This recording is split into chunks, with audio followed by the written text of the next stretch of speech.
Nah, pertanyaannya di mana KLEA-nya? Ada di bagian depan. Padahal di beberapa sepatu KLEA tuh di sini ketemunya supaya feel the ball-nya lebih asik ya di beberapa sepatu ya. Tapi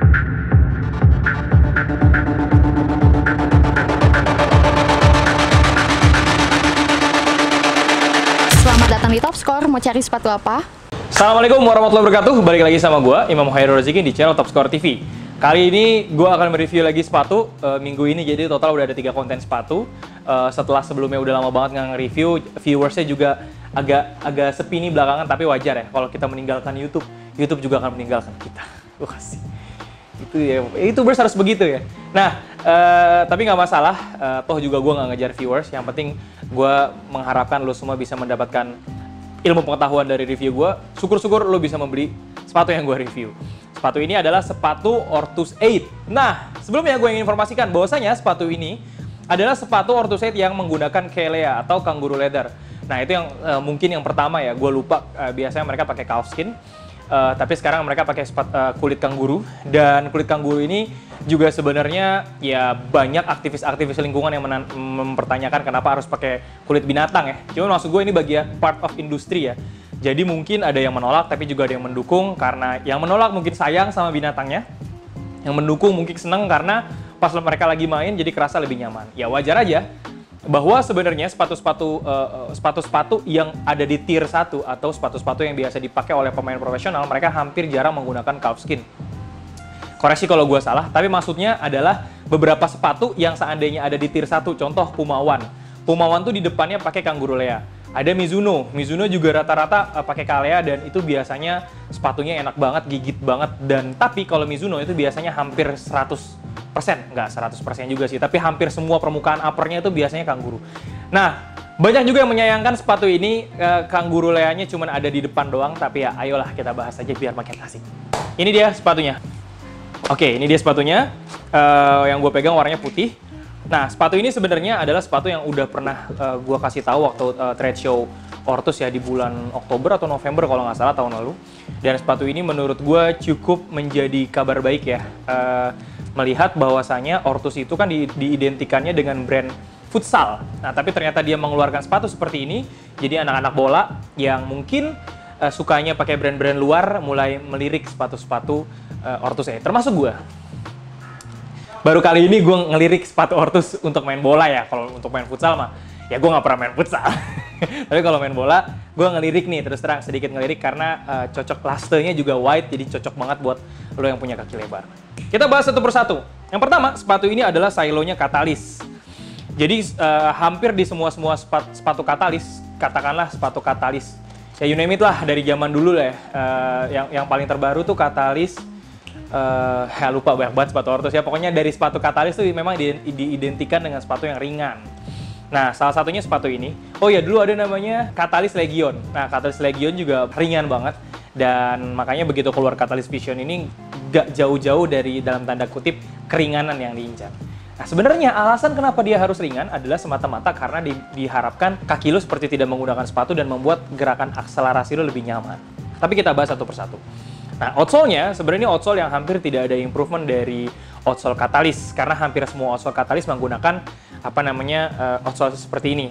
Outsole ini outsole blade ya. Jadi bukan stud yang cocok buat rumput sintetis atau soft ground, tapi ini cocok buat FG firm ground. Meskipun sebenarnya kalau lo pakai di sintetis ya aman-aman aja. Cuman kalau mau ngomongin masalah kenyamanan, gue rekomendasikan yang stud bulat untuk di lapangan sintetis. Kalau ini lumayan di lapangan firm ground aja. Nah, ini stud blade, stud tajam. Lalu bagian ya di belakang-belakangnya sini ada heel counter, ya seperti Katalis pada umumnya. Dan ada dua teknologi sebenarnya, dan juga ada satu yang gue sayangkan. Yang dua itu, yang pertama adalah dia punya fast skin namanya di bagian sini. Jadi ini adalah semacam material ringan ditiban sama sablon gitu ya, atau TPU kali ya, di sablon kayak gitu. Terus tapi material ini tipis tapi ringan tapi kuat gitu. Nah, di bagian dalam sama bagian luar ini nih. Nah, gue merasa bahwa ini salah satu teknologi yang cukup oke. Dan meskipun sebenarnya kalau lo lihat dari jauh gini hampir nggak ada sentuhan apa-apa kelihatannya. Jadi kayak kalau misalkan lo menggunakan sepatu ini di lapangan juga orang nggak ngeliatnya, oh Ortus udah selesai gitu doang. Nggak kelihatan kayak kalau misalkan lo pakai sepatu-sepatu kayak Predator gitu-gitu kan ada teknologi ininya lah, itunya lah gitu, Puma ada ininya. Nah ini masih kelihatan minimalis banget. Jadi gue nggak tahu consideringnya apa, atau mungkin karena memang yang diincar adalah ringannya. Nah itu nanti kita mudah-mudahan Ortus nanti bisa menjelaskan. Nah ini Faskin itu ada di bagian dalam sepatu sama bagian luar. Bagian dalam ini untuk controlling. Jadi kemungkinan feel the ball lu pada saat lu nahan bola akan kerasa seperti menyentuh bola gitu kan. Lu pernah gak sih ngerasa pas main bola itu lebih jago kalau nyeker dibanding pakai sepatu? Gue zaman dulu sih ngerasa kayak gitu. Nah mungkin itu yang diincar sama si Ortus. Nah pertanyaannya di mana Kelea-nya? Ada di bagian depan. Nah ini ada di bagian depan. Jadi kanguru Lea-nya ada di bagian depan. Ya mungkin. Padahal di beberapa sepatu Kelea tuh di sini ketemunya supaya feel the ball-nya lebih asik ya di beberapa sepatu ya. Tapi di Puma One ininya di depan kok, Kelea-nya di depan kok gitu. Biasanya nanti kalau misalkan lo pakai sepatu ini, lo bisa menemukan sepatu ini copot-copot nih lama-kelamaan. Karena hampir semua sepatu yang menggunakan Kelea pada saat bertemu dengan outsole kayak gini, dia nanti lama-kelamaan akan copot. Di hampir semua sepatu yang Kelea ya, sepengetahuan gue. Ya, itu yang tadi dua kelebihannya dan memang yang dijadikan campaign sama Ortus. Nah yang agak gue sayangkan ada di tangnya, ada di lidah sepatunya. Lidah sepatunya logonya doang sih. Logo Ortusnya tuh kayak cuma sablonan gitu doang dan gue ngerasa untuk harga sepatu yang 699 jadi agak cheapy dikit, jadi kayak agak murahan dikit. Padahal sebenarnya kalau ini di emboss gitu ya mungkin keluar atau ada eksentrik lain atau ada manuver lain akan kelihatan lebih berkelas.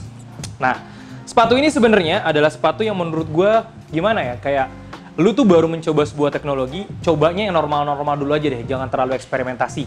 Kira-kira kayak gitu. Nah, sepatu ini Kelea, gue yakin pasti nanti Ortus akan ketagihan bikin sepatu dengan teknologi seperti ini. Dan gue sih sangat mengapresiasi brand yang dalam tanda kutip mikirin sepatunya sedemikian rupa. Nah, selanjutnya ada tali pipih. Nah, ini buat yang agak salah kaprah ya. Anjir, gue sotoy banget salah kaprah. Gak, maksud gue ada beberapa reviewer lah ya, gue luruskan sedikit ya, bahwa tali pipih itu bukan masalah kenyamanan, bukan masalah kekerenan, bukan. Jadi tali pipih, gunanya tali pipih itu adalah kalau sepatu bola atau sepatu futsal menggunakan ground lace atau tali yang bulat, coba lu pakai logika, kalau lu diikat talinya bulat, diikat nih, talinya bulat, dia gampang kebuka karena bulat. Jadi nggak ada siku-siku. Nah, tapi kalau misalkan tali pipih gini, pada saat lu ikat 2 kali, bentuknya dia yang pipih akan membuat gerakannya tuh nggak jadi luas.